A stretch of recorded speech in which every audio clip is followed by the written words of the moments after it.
திராவிட முன்னேற்ற கழகத்தினுடைய இளைஞரணி தென் மண்டல இளைஞரணி நிர்வாகிகளுடைய சந்திப்பு என்ற இந்த எழுச்சிமிக்க மாநாட்டிற்கு தலைமை பொறுப்பேற்றிருக்கின்ற இளைஞர் படையின் தலைவன், கழகத்தின் இளைஞரணி செயலாளர், தமிழ்நாடு அரசினுடைய மாண்புமிகு துணை முதலமைச்சர், எதிர்காலத்தில் திராவிட இனத்தையும் இந்த பேர் இயக்கத்தையும் கட்டி காப்பாற்றி வழிநடத்த இருக்கின்ற ஆருயிர் தம்பி உதயநிதி ஸ்டாலின் அவர்களே,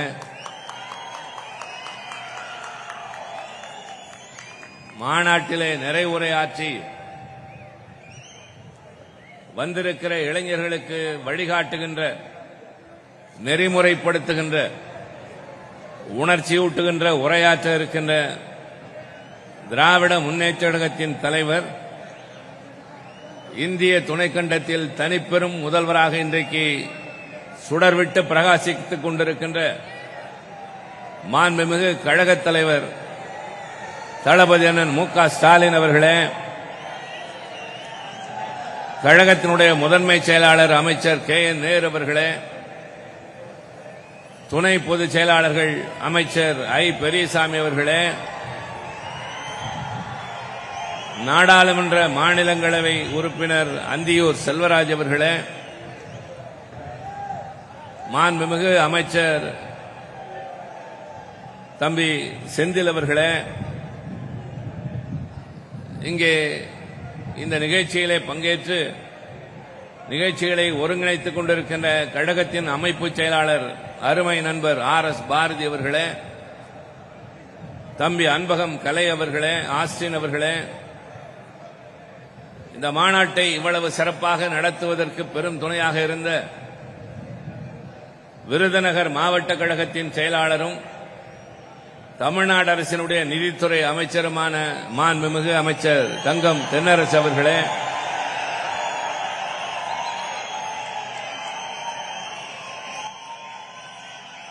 மாண்புமிகு அமைச்சர் கே.எஸ்.எஸ்.ஆர். ராமச்சந்திரன் அவர்களே,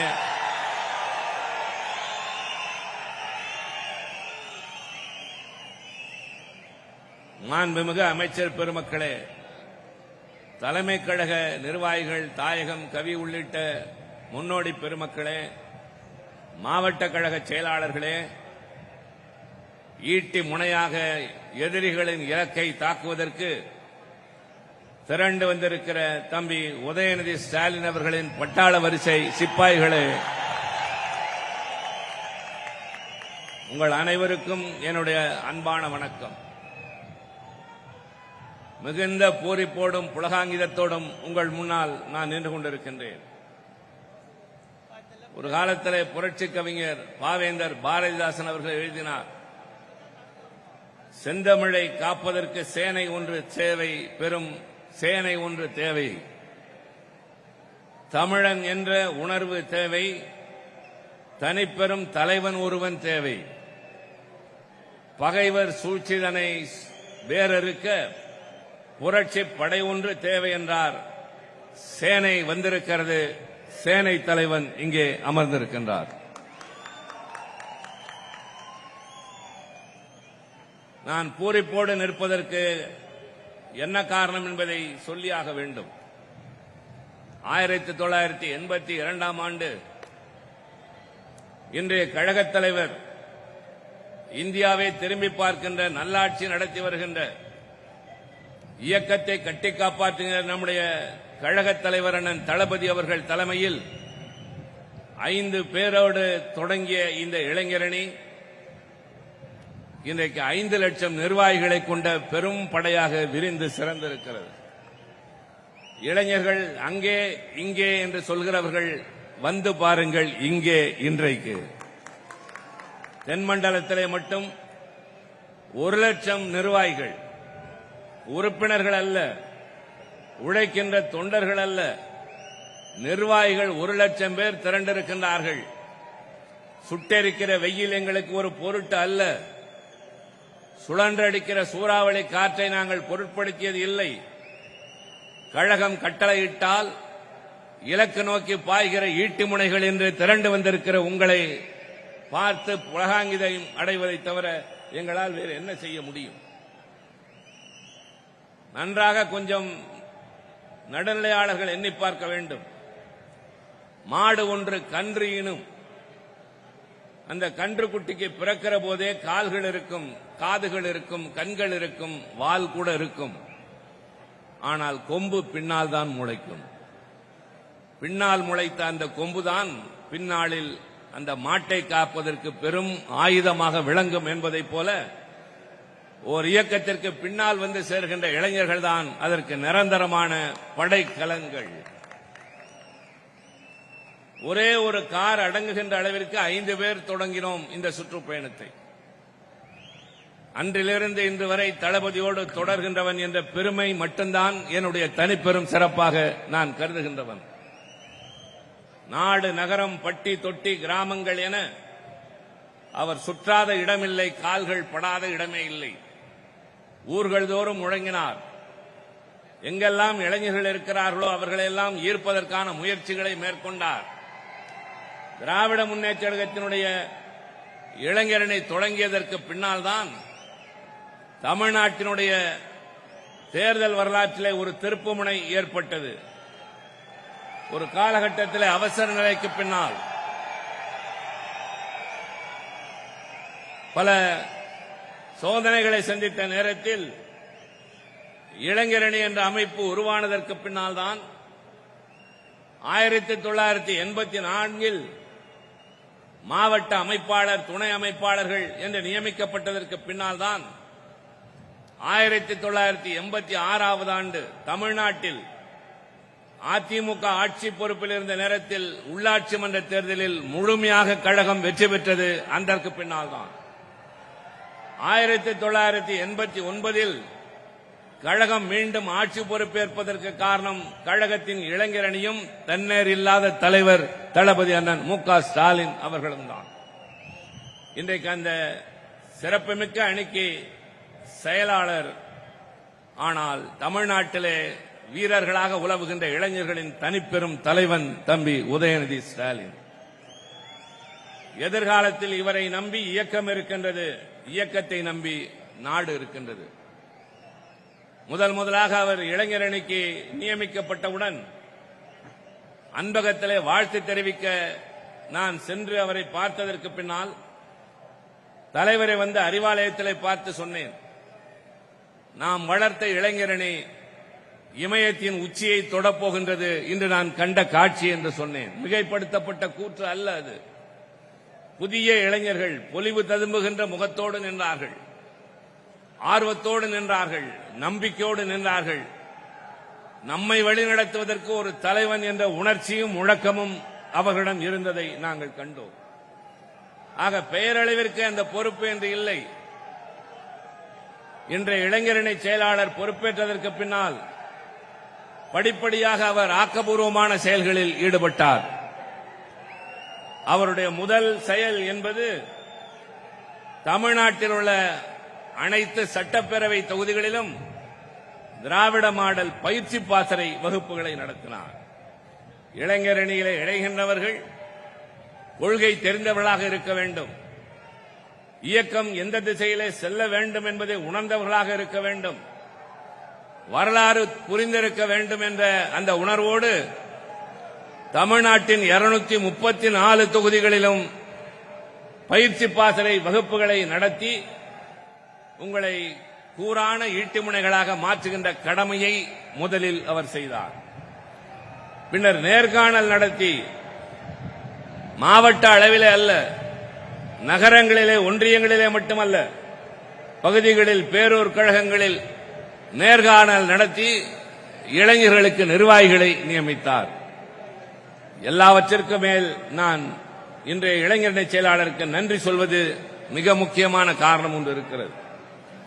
முரசொலி நாளிதழ், கழகத்தினுடைய போர்வாள், கலைஞருடைய தலைப்பிள்ளை, அந்த முரசொலியில் கழகத் தலைவரின் அனுமதியோடு ஒரு முழு பக்கத்தை பாசறை பக்கம் என்று உருவாக்கி தொடர்ந்து அதில் கழகத்தினுடைய வரலாற்றினை, பல்வேறு திறமை வாய்ந்தவர்களை, அனுபவம் வாய்ந்தவர்களை, இயக்க வரலாற்றை அறிந்தவர்களை கொண்டு எழுத வைத்து இளைஞர்களுக்கு தெளிவான பாதையை காட்டுகின்ற கடமையை செய்தார்.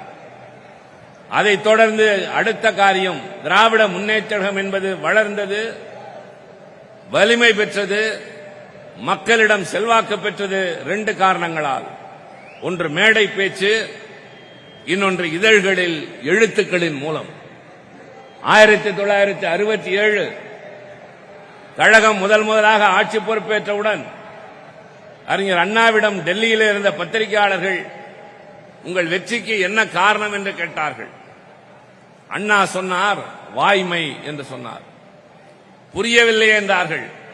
வாயால் பேசினோம், மையால் எழுதினோம், ஆட்சியை கைப்பற்றினோம் என்று அண்ணா சொன்னார்கள். ஆக மேடை என்பது தமிழ்நாட்டில் குறிப்பாக திராவிட முன்னேற்ற கழகத்திற்கு ஒரு வலிமையான தளம் என்பதை உணர்ந்து தமிழ்நாடெங்கிலும் இருக்கின்ற இளைஞர்களை வரவழைத்து சற்றேறக்குறைய 10,000த்திற்கும் மேற்பட்டோர் விண்ணப்பித்தார்கள். அவர்களை வடிகட்டி இன்றைக்கு 200க்கும் மேற்பட்ட இளம் பேச்சாளர்களை உருவாக்கியது அவர் அடுத்து செய்த அருமையான காரியம். கடந்த சில மாதங்களுக்கு முன்னால் காலத்தின் நிறம் கருப்பு சிவப்பு என்று இயக்கம் 75 ஆண்டுகள் நிறைவேற்றியதை ஒட்டி பவளவிழா ஆண்டின் போது நூல் ஒன்றினை வெளியிட்டார். 1000த்திற்கும் மேற்பட்ட பக்கங்கள், 100க்கும் மேற்பட்ட கட்டுரைகள். அது ஒன்று படித்தால் போதும், இயக்கத்தின் வரலாறு தெரியும் என்கிற போது நான் சொல்ல வருவது என்னவென்றால், ஒரு அணிக்கு பொறுப்பேற்றோம் என்பதோடு நின்றுவிடவில்லை. அவர் துணை முதலமைச்சராகி செய்த காரியங்கள் தனியான அத்தியாயம். அதை பேசுவதற்கு இங்கே நேரமும் இல்லை, அதற்கான இடமும் இல்லை. இளைஞரணி செயலாளர் என்ற இயக்கத்தில் பக்கம் ஒதுக்கினார், இளம் பேச்சாளர்களை உருவாக்கினார். 234 தொகுதிகளிலும் அறிவு தெளிவு பெறுவதற்கு கலைஞர் நூலகங்கள் என்று இதுவரை 120 தொகுதிகளுக்கு மேல் கலைஞர் நூலகங்களை உருவாக்கி இருக்கிறார். கல்வி சாலைகள் ஒருபுறம், அறிவின் கண்ணை திறக்கின்ற வாசக சாலைகள் ஒருபுறம். ஆக தம்பி, நாங்கள் பெருமிதப்படுவதற்கு காரணம் புரிகிறதா? இது வெறும் கூடி கலைகின்ற காக கூட்டம் அல்ல, கூடி பொழிகின்ற மேக கூட்டம் என்பதாக இந்த இளைஞர்களுக்கு வரலாற்றை சொல்லித் தந்து இவர்களை எதிர்காலத்திற்கு தயார்படுத்தி, நாளைக்கு இந்த கொடி இருக்க போவது உங்கள் கரங்களில். இதை உருவாக்கியவர்கள் இல்லை, உருவாக்கி வளர்த்தவர்களில் பலர் இன்றைக்கு மூத்தவர்களாக மாறிவிட்டார்கள். கழகத் தலைவரோடு சேர்ந்து நானும் இன்றைக்கு உங்களை விட மூத்த தலைமுறை. ஆனால் நாளை இந்த கொடி உங்கள் கையில், இந்த இயக்கம் உங்கள் கையில், இந்த நாடு உங்கள் கையில்.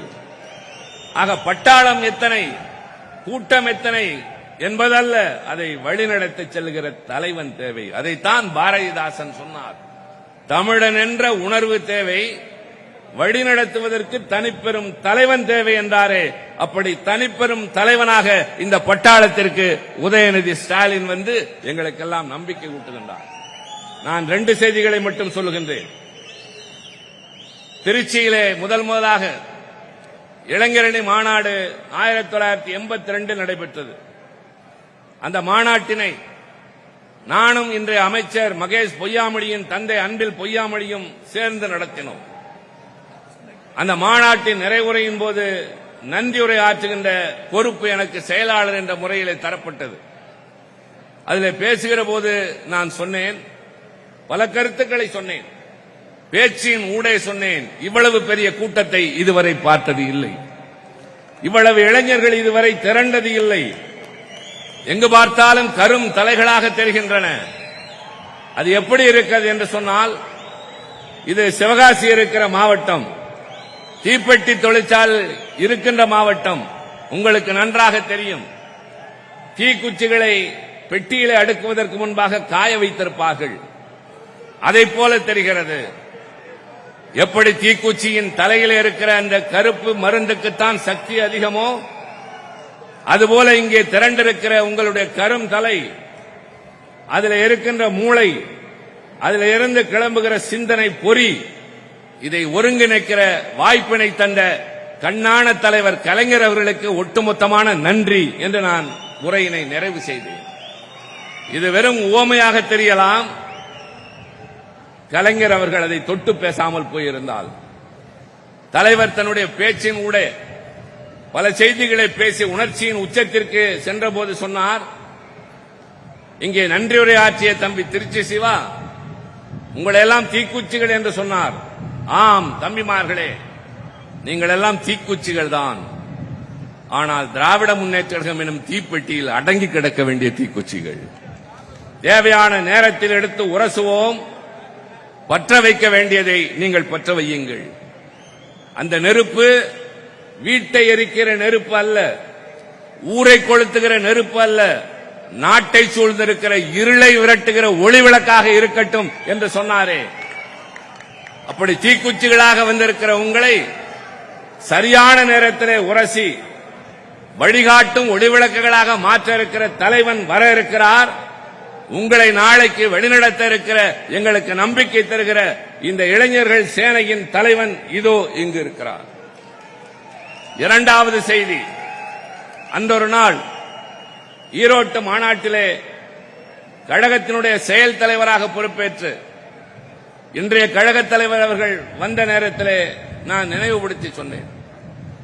1948ஆம் ஆண்டு ஈரோட்டில் நடைபெற்ற திராவிடர் கழக மாநாட்டில் அறிஞர் அண்ணாவை ஒரு அலங்கார ரதத்திலே வைத்து ஊர்வலம் வைத்து முன்னால் நடந்து சென்ற தந்தை பெரியார் அந்த மாநாட்டிலே பேசுகிற போது சொன்னார், பெட்டி சாவியை நான் அண்ணாவிடம் ஒப்படைக்கிறேன் என்று சொன்னார். அப்பொழுது அண்ணா பேசுகிற போது சொன்னார், பெட்டி சாவிதான் என்னிடம் இருக்கும், ஆனால் பெட்டி பெரியாரிடம்தான் இருக்கும் என்று சொன்னார்கள். அந்த பெட்டியும் பெட்டி சாவியும் அண்ணாவிடம் வந்து சேர்ந்தது. அண்ணாவிடமிருந்து கலைஞரிடம் வந்து சேர்ந்தது. கலைஞரிடமிருந்து இன்றைய கழகத் தலைவர் அண்ணன் தளபதி கரத்திற்கு வந்திருக்கிறது. அந்த பெட்டியிலே என்ன இருக்கிறது தம்பிமார்களே? கோமேதகங்கள் அல்ல, வைடூரியங்கள் அல்ல, வைரங்கள் அல்ல, மரகத மாணிக்கங்கள் அல்ல, கொள்கைகள், கோட்பாடுகள், லட்சியங்கள், தியாக வரலாறு. நாளைக்கு அந்த பெட்டியும் சாவியும் தம்பி உதயநிதி உங்கள் கைக்கு வர இருக்கின்றது. உங்களை நாங்கள் நம்புகின்றோம். இன்னொன்றையும் மறந்து விடாதீர்கள். இந்த மாநாடு நடக்கிற நேரம் இன்னும் சில நாட்களில், மாதங்கள் என்று சொல்வதை விட சில நாட்களில் தேர்தல் களத்தை சந்திக்க இருக்கிறோம். இது வழக்கமான தேர்தல் அல்ல, இது ஒரு தத்துவ போர். தமிழ்நாட்டு மண்ணுக்கு திராவிட இயக்கம் வளர்த்து செழித்து வைத்திருக்கிற உணர்ச்சி பூர்வமான பயிருக்கு மாற்றாக இந்தியாவின் பன்முகத்தன்மையை சிதைக்கிற ஒற்றை மொழி இந்திதான் இந்தியாவை ஆள வேண்டும் என்று சொல்லுகின்ற ஒரு கூட்டம் இங்கே உள்ளே நுழைய பார்க்கின்றது. நான் நாடாளுமன்றத்திலும் சொன்னேன், இங்கேயும் சொன்னேன், எத்தனை பட்டாளம் கூட்டி வந்தாலும் இங்கே திராவிட முன்னேற்ற கழகம் என்கிற கோட்டை இருக்கிறவரை யாராலும் உள்ளே நுழைய முடியாது. தயவு செய்து நீங்கள் மனதிலே பதிய வைத்துக் கொள்ளுங்கள். இன்று இங்கிருந்து கிளம்புகிற நீங்கள் ஒரு மாநாட்டிற்கு வந்தோம், எல்லோரும் ஆற்றிய உரையினை கேட்டோம், கலை நிகழ்ச்சிகளை கண்டுகளித்தோம் என்பதோடு அல்ல, இன்றிலிருந்து தேர்தல் வரை ஊனில்லை, உறக்கமில்லை. வெற்றி என்ற செய்தி நம் காதில் எட்டுகிற வரை நமக்கு எந்த காலத்திலும் ஓய்வு இல்லை என்ற நிலைகளை தயவு செய்து தமிழ் மொழியை தலைநிமிரச் செய்ய வேண்டிய போர் இது. இந்த இனத்தையும் இயக்கத்தையும் வேறறுத்து விடுவோம் என்று அங்கு நின்று சூளுரைக்கிறார்கள். நானும் சகோதரி கனிமொழி அவர்களும் அங்கே நின்று முழங்குகிறோம். வந்து பார் என்று சொல்லுகிறோம். எங்கோ ஒரு முச்சந்தியிலே என்றல்ல, யார் எங்களை எதிர்க்கிறார்களோ அவர்களுக்கு நேருக்கு நேராக நின்று சொல்லுகிறோம். வந்து பார் என்று சொல்லுகிறோம் என்றால் வாய் சவடால் அல்ல, உங்களை நம்பித்தான், இந்த படை வரிசையின் வலிமையை நம்பித்தான். இந்த தம்பியின் தலைமையின் திறமையை பார்த்து நாங்கள் புரிந்து கொண்டதற்கு பின்னால் நம்பிக்கையோடு சொல்கிறோம். இது எதேச்சாதிகாரமான பேச்சு அல்ல, எக்களித்தாறு பேசுகின்ற பேச்சு அல்ல. இந்த இயக்கம் வளர்த்து வைத்திருக்கிற உணர்வு, மாற்றி இருக்கிற மாற்றங்கள், ஏற்படுத்தி இருக்கிற செழிப்பு, தமிழ்நாடு உயர்ந்து நிற்கின்ற இந்த நிலை, இவ்வளவையும் ஒரு கண நேரத்தில் வீழ்த்துவதற்கு தங்கள் இருக்கிற அதிகார பலத்தோடு வருகிறார்கள். அவர்களுக்கு பல்லக்கு சுமப்பதற்கு இங்கே சில எட்டப்பர் கூட்டம் வரும் என்றால் எத்தனை எட்டப்பர் கூட்டம் வந்தாலும் எங்களிடம் இருக்கின்ற இந்த வீரர்களுக்கு இணை யாருமே இல்லை. நன்றாக நினைவில் வையுங்கள். வந்திருப்பவர்கள் வெறும் நிர்வாகிகள் மட்டும்தான். நீங்கள் தனி மனிதர்கள் அல்ல, நீங்கள் சாதாரண இளைஞர்கள் அல்ல. இந்த கருப்பு சிவப்பு கொடியால் இன்றைக்கு தலைநிமிர்ந்து வாழ்கிறோம். இந்த இயக்கம் இருக்கிற காரணத்தால் தமிழ் தலைநிமிர்ந்து செழித்து வளர்ந்து கொண்டிருக்கின்றது. மாநிலங்களுடைய உரிமைகள் பாதுகாக்கப்பட்டு வருகின்றது. நம்முடைய தலைவர் தளபதி அண்ணன் அவர்களுடைய முழக்கங்கள், அவர் ஒரு தேர்ந்த தலைவனாக வளர்ந்து விட்டார். 45 ஆண்டுகளாக அவரோடு வலம் வருகிறேன், பார்க்கிறேன். ஏற்பட்டிருக்கிற பக்குவம், அணுகுகின்ற முறை, மக்கள் பிரச்சனைகளை கையாளுவதற்கு அவர் காட்டுகின்ற கனிவு, கூட்டணி கட்சியினரும் காட்டுகிற தோழமை, இயக்க தோழர்களிடம் வளர்த்து வைத்திருக்கிற குடும்ப பாசம், ஆட்சியின் செம்மையான திட்டங்கள், இப்படி ஒரு தலைவன் எங்களுக்கு என்று நெஞ்சு நிமிர்த்தி நிற்பதோடு மட்டுமல்ல, ஒரு வீரனாக அவரை பார்க்கிறோம். டெல்லி மிரட்டுகிற போது, டெல்லியின் பிரதிநிதியாக ஆளுநர் வந்து அச்சுறுத்துகிற போது நீங்கள் நன்றாக அந்த காட்சியை கவனித்திருந்தால் தெரியும். ஆளுநர் என்ற பொறுப்பில் இருக்கிறவர் தன்னுடைய எல்லையை மீறி நடந்து கொண்டு வெளியேறிய போது உட்கார்ந்து கொண்டு ஒரு சிரிப்பு சிரித்தார் பாருங்கள். அதற்கு ஈடு எதுவுமே இல்லை. நீ அல்ல எவன் வந்தாலும் நான் பார்ப்பேன், நான் திராவிட முன்னேற்ற கழகத்தின் தலைவன் என்று சொல்லி நிற்கிறாரே. Tamil Nadu is out of Delhi's control என்று சொல்லுகின்ற மாபெரும் துணிச்சல் மிக்க ஒரு மாவீரன் நம்முடைய தலைவன். கலைஞர் சாகிற வரை போராளியாக இருந்து மறைந்தார். கலைஞர் முதலமைச்சர் 50 ஆண்டு காலம் ஒரு கட்சியின் தலைவர் என்பதல்ல, அவர் பிறந்ததிலிருந்து கடைசி மூச்சு விடுகிற வரை போராளியாகவே இருந்து மறைந்தார். தன்னுடைய வாழ்க்கையின் எல்லா நிலைகளிலும் போராளி. அவருக்கு தப்பாமல் அந்த இடத்திற்கு வந்து சேர்ந்திருப்பவர் அண்ணன் தளபதி மு.க. ஸ்டாலின் அவர்கள். அதற்கடுத்து நான் இவ்வளவும் பேசினேன், நிறைய இருக்கிறது. ஆனால் நேர கட்டுப்பாடு தெரியும். நீங்கள் காத்திருப்பது எத்தனை நேரமாக என்று தெரியும். தம்பி, உங்களை நம்பி இந்த இயக்கம், உங்களை நம்பி நாங்கள், உங்களுக்கு பின்னால் இவர்கள். உங்களுக்கு நாங்கள் சொத்து சுகம் தரவில்லை, வைர வைடூரியங்கள் தரவில்லை, வேறு எதையும் தேடி தரவில்லை. இந்த கொடியை உங்கள் கையில் தருகிறோம், இதன் கொள்கைகளை உங்கள் கையில் தருகிறோம். நீங்கள் இளைஞர்களை ஈர்த்தீர்கள், அவர்களுக்கு இயக்க உணர்வை ஊட்டினீர்கள், லட்சியம் இது என்ற அடையாளத்தை சொன்னீர்கள், படை நடத்துகிறீர்கள். பகைவர்கள் நடுங்க, வெற்றியை தொட்டு காட்டுங்கள். நம்பிக்கையோடு சொல்கிறோம், இப்படி ஒரு இளைய தலைவன் இந்தியாவில் வேறு எந்த கட்சிக்கும் இல்லை என்ற இருமாப்பு எங்களுக்கு உண்டு. இவ்வளவு பேரை கட்டி இழுத்து கொண்டு வந்து நிறுத்தி கட்டுக்கோப்போடு அவர்களை ஒரு ராணுவ சிப்பாயை போல வழிநடத்துகிற அதற்கு பெயர்தான் தலைமை என்பது. கானகத்திலே சிங்கம் இருக்கும், எல்லா மிருகங்களும் அதை ஏன் தலைமையாக ஏற்றுக்கொள்கிறது தெரியுமா? எல்லா மிருகங்களும் ஓடும் பாயும், ஆனால் சிங்கத்தின் நடையில் ஒரு நிதானம் இருக்கும். போகிற போது சிங்கம் நின்று ஒரு பார்வை பார்க்கும். அந்த பார்வையினுடைய பொருள் என்ன தெரியுமா? பின்னால் வருகிறவர்கள் எல்லாம் கட்டுப்பாட்டோடு வருகிறார்களா என்று பார்க்கும். அதைத்தான் அரிமா நோக்கு என்று சொல்வார்கள். அந்த அரிமா நோக்கை உங்களிடம் கண்டோம். நீங்கள் போகிற போது இளைஞர்கள் காட்டுகிற ஆர்வம் மட்டுமல்ல, நீங்கள் அவர்களை வழிநடத்துகிற முறை, கனிவு காட்டுகிற முறை, நேரில் வந்து காணவில்லை என்பதல்ல, அன்பகத்தில் என்ன நடக்கிறது என்று தெரியும், குறிஞ்சி இல்லத்தில் என்ன நடக்கிறது என்பது தெரியும். நீங்கள் செல்லுகிற ஊரிலே எப்படி அவர்களிடம் நடந்து கொள்கிறீர்கள் என்கிற போது இப்படித்தான் அரவணைத்து செல்ல வேண்டும். திராவிட முன்னேற்ற கழகம் நாட்டுக்குள்ளே வளர்ந்தது பேச்சாலும் எழுத்தாலும். இயக்கம் வலிமை பெற்றது அண்டன் தம்பி என்ற பாசத்தால். தலைவன் தொண்டன் என்பது அல்ல, நீ அண்ணன் நான் தம்பி, நான் அண்ணன் நீ தம்பி என்று வளர்த்த அந்த குடும்ப பாசத்தை கொண்டு செலுத்த இருக்கிற தம்பி உதயநிதி ஸ்டாலின் அவர்களே, நடைபெற இருக்கிற தேர்தலில் உங்கள் படைவரிசையை நம்பி களம் காணுகின்றோம். அவர்களை நேருக்கு நேராக அங்கே எதிர்கொள்வது வேறு. ஆனால் இங்கே அவர்கள் உள்ளே நுழைகிற போது என்ன படை எடுத்து வந்தாலும் சரி, எவ்வளவு வேகத்தோடு வந்தாலும் சரி, திராவிட முன்னேற்ற கழகம் எதிர்கொள்ளும். திராவிட முன்னேற்ற கழகம் எவராலும் தொட்டு பார்க்க முடியாத ஒரு கோட்டை. மீண்டும் இங்கே கழகத்தின் கொடி உயரும். 7வது முறையாக கழகம் ஆட்சி பொறுப்பேற்கும். 2வது முறையாக தளபதி மு.க. ஸ்டாலின் முதல்வராவார். தமிழகம் செழிக்கும், தமிழகம் மக்கள் வாழ்வு சிறக்கும். அதற்கு உங்கள் படையோடு இந்த நாட்டில் எதிரிகளை விரட்ட தயாராகுங்கள். நாங்கள் வாழ்த்துகிறோம் உங்களை, நம்புகிறோம் உங்களை. இந்த கொடி உயர உயர தமிழன் உயர்வான், தமிழ் உயரும், நாடு செழிக்கும். நன்றி, வணக்கம்.